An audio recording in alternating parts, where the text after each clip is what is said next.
आज से लगभग 2000 साल पहले, जब दुनिया माइक्रोस्कोप के बारे में नहीं जानती थी, एमआरआई मशीन्स डिस्कवर नहीं हुई थी, जब न्यूरोसाइंस एग्जिस्ट नहीं करता था और जब साइकोलॉजी भी एक सब्जेक्ट नहीं बना था, तब भारत में एक इंसान एक चीज समझने की कोशिश कर रहे थे। वो दुनिया नहीं समझना चाहते थे, वो सिर्फ एक चीज समझना चाहते थे, जो था इंसान का मन। इनका नाम महर्षि पतंजलि। उन्होंने सिर्फ 195 सूत्रास लिखे। ना कोई मोटी किताब, ना 1000 पन्ने, ना कोई कॉम्प्लिकेटेड फिलॉसफी, सिर्फ 195 सूत्रास या श्लोकास। लेकिन आज 2000 साल बाद भी साइंटिस्ट, साइकोलॉजिस्ट, रिसर्चर्स एंड करोड़ों लोग उनके उन आइडियाज को समझना चाहते हैं और समझने की कोशिश कर रहे हैं। लेकिन मुझे एक बात हमेशा से कंफ्यूज करती है। अगर मैं किसी से पूछूं कि योगा का मतलब क्या है, तो लोग मुझे कहेंगे meditation, stretching, body flexibility, body की स्ट्रेंथ, हेड स्टैंड। लेकिन जिस इंसान ने योग सूत्र लिखे, उन्होंने इसे कभी भी योग का सेंटर स्टेज नहीं बनाया। सोचो, अगर योगा सिर्फ बॉडी को फ्लेक्सिबल बनाने के लिए या स्ट्रांग बनाने के लिए होता, तो पतंजलि ने उसके बारे में कम सूत्र क्यों लिखे? सारा योग सूत्र उस पर डेडिकेट क्यों नहीं किया? और अगर नहीं किया, तो बाकी किस चीज पे उन्होंने लिखा? मुझे लगता है हमने योगा को उल्टा समझ लिया है। सच कहूं, मैं भी योगा फ्लेक्सिबिलिटी के लिए नहीं सीख रहा था। मैं योग तक एक हॉस्पिटल के बेड से पहुंचा। जब मैं रिकवर होकर योग में गया, तो मुझे एक चीज समझ में आई कि बॉडी का मतलब सिर्फ मसल नहीं है। बॉडी, माइंड, ब्रेथ, इमोशन, ये सब एक सिस्टम का पार्ट है। रिकवरी के बाद मैंने सिर्फ एक्सरसाइज शुरू नहीं की, बल्कि मैंने रिसर्च स्टार्ट की। Cardiology, inflammation, stress, nutrition, exercise, और जितना मैंने साइंस पढ़ा, उतना मुझे समझ में आया कि योग और साइंस में एक कोरिलेशन है। साइंस और योगा दोनों सेम लैंग्वेज नहीं बोलते। साइंस एक्सपेरिमेंट करती है और योगा एक्सपीरियंसेस से ऑब्जर्व करता है। लेकिन बार बार दोनों एक ही सवाल पर लौट आते हैं कि इंसान सफर क्यों करता है। योगाश चित्त वृत्त निरोधा, ये सिर्फ योगा का सबसे फेमस ट्रांसलेशन या मीनिंग नहीं है, बल्कि ये ह्यूमन माइंड के बारे में लिखा गया सबसे पावरफुल सेंटेंस है। इसका ट्रांसलेशन होता है yoga is the Kameng of the fluctuation of mind. लेकिन डेफिनेशन से ज्यादा इंपॉर्टेंट है क्वेश्चन, व्हाई? माइंड को काम करना जरूरी क्यों है? माइंड में इतने फ्लक्चुएशंस क्यों होते हैं? और अगर थॉट्स नेचुरल हैं, तो पतंजलि ने इन्हें रोकने के लिए क्यों कहा? आज न्यूरोसाइंस हमें बताती है, जब हम किसी काम पे एक्टिवली फोकस नहीं भी कर रहे होते हैं, तब भी हमारा ब्रेन एक्टिव रहता है। वो कभी आपके पास ट्रॉमास में जाता है, कभी आपके पास को याद करता है, कभी फ्यूचर की वरी करता है, खुद को जज करता है, दूसरों को कंपेयर करता है। और सच कहूं तो ये प्रोसेस नॉर्मल है। लेकिन जब ये एक्सेसिव थिंकिंग या एक्सेसिव एक्टिविटी रूमिनेशन में बदल जाती है, तब यहाँ पे डिफिकल्टी है। हो सकता है ये आपको स्ट्रेस या एंजाइटी दे, और ये सारा जो फ्लक्चुएशन है, ये स्ट्रेस एंड एंजाइटी या डिप्रेशन में कन्वर्ट हो जाएगा, जो इवेंचुअली आपकी बॉडी पे असर डालता है।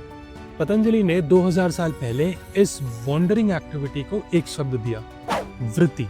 लेकिन पतंजलि का जीनियस सिर्फ प्रॉब्लम को आइडेंटिफाई करना नहीं था, बल्कि उसका सोल्यूशन भी देना था। उन्होंने कहा, इंसान को बदलने के लिए सिर्फ बॉडी ट्रेन करना काफी नहीं है। रिलेशनशिप ट्रेन करो, हैबिट्स ट्रेन करो, बॉडी ट्रेन करो, ब्रेथ ट्रेन करो, अटेंशन ट्रेन करो, अवेयरनेस ट्रेन करो एंड कॉन्शियसनेस को समझो। और ये थे अष्टांग योग, द 8 स्टेप्स ऑफ योगा। और ये सिर्फ 8 स्टेप्स नहीं है, एक ये प्रॉपर ह्यूमन ऑपरेटिंग सिस्टम है। लेकिन एक सवाल अभी भी है, अगर योगा इतना पावरफुल है, तो हम सिर्फ उसका छोटा सा हिस्सा क्यों प्रैक्टिस कर रहे हैं?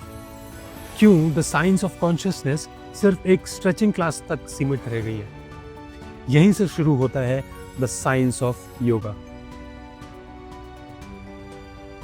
नमस्कार दोस्तों, मेरा नाम है अंकित तिवारी और मैं आपका इस वीडियो में स्वागत करता हूं, जहां पे हम डिकोड करेंगे the science of yoga. Patanjali ने सिर्फ प्रॉब्लम आइडेंटिफाई नहीं की, उन्होंने एक प्रॉपर सोल्यूशन दिया ब्लूप्रिंट के साथ। एक ऐसा सिस्टम जो बॉडी को नहीं, बल्कि relationship, habit, breath, attention and consciousness तक को ट्रेन करता है। और इस सिस्टम का नाम है अष्टांग योगा। अष्ट मीन्स 8 और अंग मतलब लिम्स या डायमेंशन। लेकिन ध्यान से समझिए, ये सिर्फ 8 लिम्स या 8 स्टेप्स नहीं है, ये एक कंप्लीट ऑपरेटिंग सिस्टम है। तो चलिए हम बात करते हैं इन 8 लिम्ब या 8 स्टेप्स के बारे में। लिम 1 द यम या यम द साइंस ऑफ रिलेशनशिप। मान लीजिए आप सुबह ऑफिस जा रहे हैं और आप अपनी कार ड्राइव कर रहे हैं और एक इंसान आपकी कार को कट मार के चला जाता है और आपको उसमें काफी गुस्सा आ जाता है। आप ऑब्वियसली उस टाइम पे अपनी गाड़ी रोक के इंसान को नहीं पकड़ सकते और उसके साथ लड़ नहीं सकते, लेकिन आप गुस्से से आग बबूला हो जाते हैं और फिर आप ऑब्वियसली ड्राइव करके अपने ऑफिस चले जाते हैं। आप ऑफिस तो पहुंच जाते हैं, लेकिन वो गुस्सा भी आपके साथ पहुंच जाता है। लेकिन इंटरेस्टिंग बात यह है कि जो इंसान आपको कट मार के गया, वो इंसान को हो सकता है वो चीज याद भी ना हो और वो भूल गया, लेकिन आपका हार्ट रेट बढ़ गया, आपकी ब्रीदिंग बढ़ गई, आपका वो गुस्सा सस्टेन रह गया। और साइंस हमें ये बताती है कि जब हम किसी ट्रॉमा को या किसी गलत एक्सपीरियंस को बार बार अपने दिमाग में रिप्ले करते हैं तो हमारी बॉडी में स्ट्रेस लेवल्स हाई होते हैं। इसीलिए पतंजलि ने सबसे पहला जो सूत्र दिया वो यम मतलब आर्ट ऑफ रिलेशनशिप या द साइंस ऑफ रिलेशनशिप के बारे में कहा कि आपका आपसे रिलेशनशिप कैसा होना चाहिए। और इस यम का एक पार्ट है अहिंसा। अहिंसा का मतलब ये नहीं कि आप सिर्फ दूसरों को हिंसा ना करें। अहिंसा का ये मतलब है कि आप खुद के ऊपर भी हिंसा ना करें। जैसे हमने ये समझा अपनी कार कट मारने की कहानी से कि जब आपको गुस्सा आ जाता है, आप जब अपनी बॉडी को स्ट्रेस दे रहे हो, तो ये एक तरीके का हिंसा हुई जो आप अपने ऊपर कर रहे हैं। और हर बार जब हम रिएक्ट करते हैं तो हम अपनी बॉडी पे वायलेंस कर रहे होते हैं। यम का दूसरा सब पार्ट है सत्य। कभी नोटिस किया है, एक झूठ छुपाने के लिए आपको 10 झूठ याद रखने पड़ते हैं। ट्रुथ सिर्फ मॉरल वैल्यू नहीं है, ट्रुथ एक मेंटल सिंप्लिसिटी भी है। तीसरा अंग है अस्तेय। अस्तेय मतलब चोरी न करना, नॉन स्टीलिंग। और याद रखिए, चोरी सिर्फ पैसे की या वैल्यूएबल चीज की नहीं होती। चोरी किसी का समय, किसी का भरोसा या किसी का आइडिया, वो चुराना भी चोरी कहलाई जाती है। अगला हिस्सा है ब्रह्मचर्य। ब्रह्मचर्य का मतलब सिर्फ सेक्सुअल डिजायर कंट्रोल करना नहीं है। आज की दुनिया में जो भी स्टिमुलेशन, ओवर स्टिमुलेशन हम देख रहे हैं, वो सब कंट्रोल करना। हर रील, हर कंटेंट, हर नोटिफिकेशन, हर डोपामीन हिट, इसको कंट्रोल करना इस ब्रह्मचर्य। तो ब्रह्मचर्य का एक प्रैक्टिकल मतलब ये हो सकता है कि आपकी एनर्जी को और फोकस को उस जगह लगाना जो आपकी ग्रोथ में हेल्प करे, ना कि आपकी दुर्गति में। और नियम का आखिरी अंग है अपरिग्रह। नया फोन, नई वॉच, नई गाड़ी, 2 दिन के लिए काफी एक्साइटमेंट रहता है, लेकिन फिर चीजें नॉर्मल हो जाती हैं। इसे साइकोलॉजी में हेडोनिक एडेप्टेशन कहा गया है। और पतंजलि ने अपने योग सूत्र में अपरिग्रह। एक चीज आपने नोटिस की, अभी तक हमने योगासन के बारे में बात भी नहीं की है और अभी तो हमने सिर्फ पहला लिम खत्म किया है। अब आते हैं लिम 2, नियम, द साइंस ऑफ आइडेंटिटी। आपकी लाइफ एक डिसीजन से नहीं बनती, रोज रिपीटेड रिचुअल से बनती है। शौच, दैट इज क्लीनलीनेस। शौच का मतलब सिर्फ बॉडी को साफ करना या साफ रखना नहीं है, बल्कि आपका एनवायरनमेंट, आपका वर्क प्लेस, आपके डेस्क और आज के डेट में सबसे इंपॉर्टेंट डिजिटल शौच, दैट मीन्स डिजिटल क्लीनलीनेस। अगला हिस्सा है संतोष। हम कंपेयर इतना करते हैं कि हम अप्रिशिएट करना भूल जाते हैं। संतोष का ये मतलब नहीं कि आप अपने ड्रीम्स छोड़ दीजिए। संतोष का ये मतलब है जो आपके पास है उसके लिए आप ग्रेटफुल रहिए। अगला हिस्सा तपस। मोटिवेशन इंस्टाग्राम में अच्छी लगती है, बट रियल लाइफ डिसिप्लिन से चलती है। तपस वो डिसीजन है जब आप तब लेते हैं जब आपका बिल्कुल मन नहीं कर रहा होता। अगला हिस्सा स्वाध्याय, राइटिंग और जर्नलिंग। हम दुनिया को एनालाइज करते हैं, बट कभी हमने खुद को एनालाइज किया है, कभी खुद पे फोकस किया है, तो स्वाध्याय हमें वो सिखाता है। और आखिरी, ईश्वर पारिधाना। लाइफ में सब कुछ कंट्रोल नहीं होता, कभी कभी ग्रोथ का मतलब होता है कंट्रोल को छोड़ देना। फाउंडेशन तैयार है, लेकिन सवाल अभी भी है कि अगर हैबिट्स एंड रिलेशनशिप इतने इंपॉर्टेंट थे तो आसनास को तीसरे नंबर पे ही क्यों रखा गया? क्योंकि पतंजलि के लिए बॉडी एक डेस्टिनेशन नहीं, एक गेटवे थी। अब आता है हमारा लिम्ब 3 आसना या आसन, the science of the body. आज हम आसन को स्ट्रेचिंग समझते हैं, लेकिन पतंजलि ने अपने योग सूत्र में इसके लिए सिर्फ एक लाइन लिखी, स्थिर सुखम आसना, मतलब ऐसी पोस्चर जो स्टेबल भी हो और कंफर्टेबल भी हो। एक चीज नोटिस की आपने, इसमें कहीं भी डिफिकल्ट पोजेस के बारे में बात नहीं की, कहीं फ्लेक्सिबिलिटी की बात नहीं की। मॉडर्न साइंस हमें बताती है कि हमारी बॉडी और हमारा माइंड एक दूसरे से कॉन्स्टेंटली कम्युनिकेट करता है। आपकी पोस्चर, आपकी ब्रीदिंग, और आपकी बॉडी से आने वाले सारे सेंसरी सिग्नल्स मिलकर ये डिसाइड करते हैं कि आप अपनी बॉडी में क्या चीज़ एक्सपीरियंस करेंगे। कभी आपने एक चीज़ नोटिस किया, जब आप स्ट्रेस में रहते हो तो आपकी बॉडी खुद ब खुद टाइट हो जाती है, आपके शोल्डर्स नीचे चले जाते हैं, कभी कभी क्लेंच हो जाते हैं, आपके जॉस कभी आपको टाइट लगते हैं, आपकी ब्रीदिंग शैलो हो जाती है। तो क्वेश्चन ये है कि अगर इमोशंस बॉडी को चेंज कर सकते हैं तो क्या बॉडी इमोशंस को इन्फ्लुएंस कर सकती है?